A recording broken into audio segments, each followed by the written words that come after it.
So let's say this is our base material and we want to add some patina to this object. And if you just want to affect the diffuse, the easiest way is to use some V-Ray dirt. So go to that diffuse and set up V-Ray dirt map here. Let's copy that color to the unoccluded color slot and keep the occluded color as black.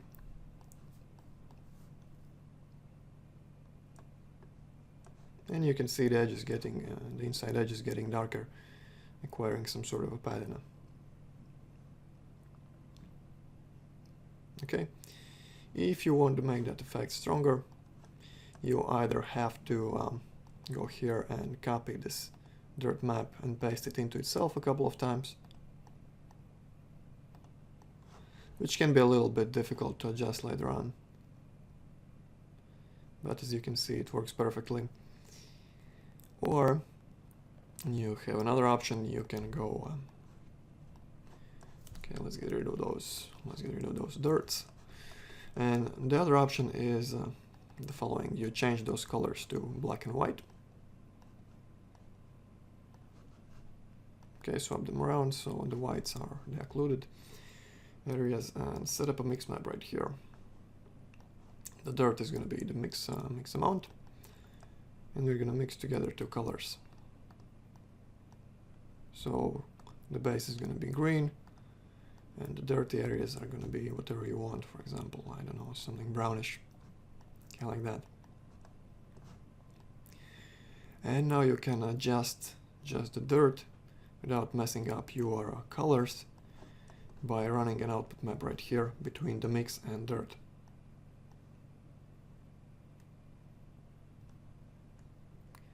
Okay, so put an output here, and you can easily make that dirt stronger by adding a couple of points and bringing these levels closer to each other. Basically what happens is you increase the contrast of your V-Ray dirt, make it stronger. Okay, this is the mask you're getting. Okay, and now when you render, you can see the dirt effect is much stronger.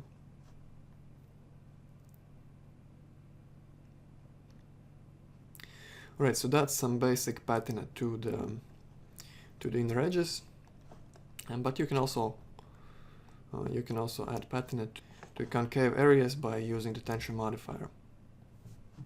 So let's look at the tension modifier.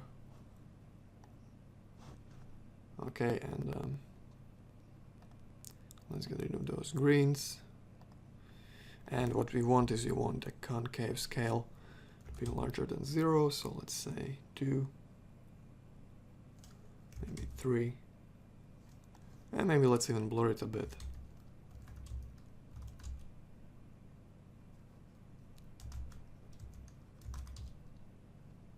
Okay, I kind of like this result.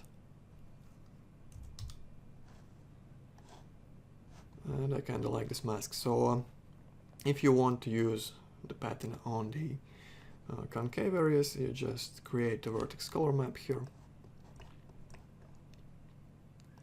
and use that as your mix amount. Make sure you set it to the correct channel.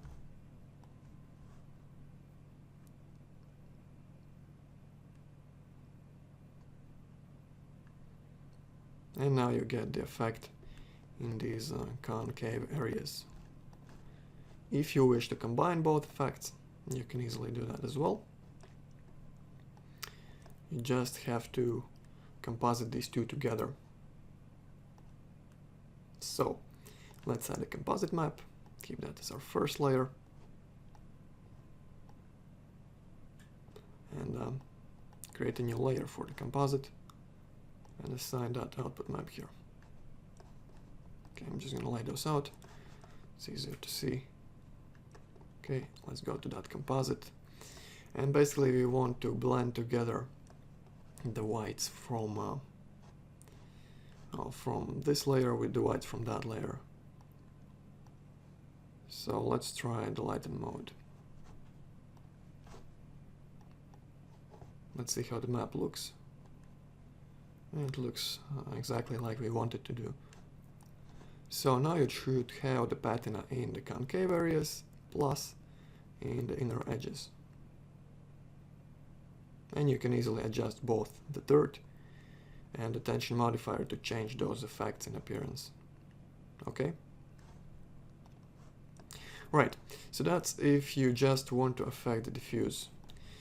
If you want to change something more than diffuse, so let's say we make a copy of this material, and the aged version should have a darker diffuse, maybe brownish, weaker reflections, different Fresnel IOR, different glossiness.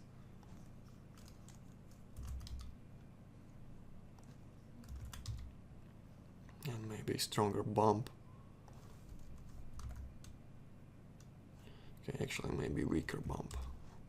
Okay, so let's say you want to blend together these two layers.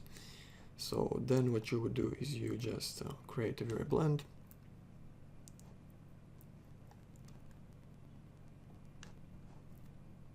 Just use this one as base and this one as coat. And finally you take that composite of dirt and tension and drag it to the coat mask. That's the blend amount here. Okay. And once you assign the material,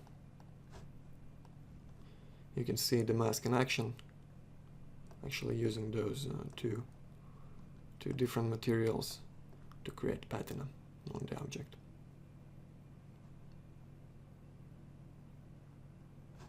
Okay, and you can easily adjust any property of the material however you want. So let's say we don't want reflections at all, we want perfect glossiness, and we want it to be darkish gray, and make that green one a bit shinier.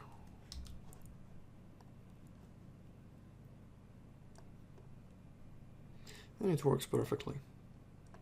So that's the way you can apply patina to objects in Vray.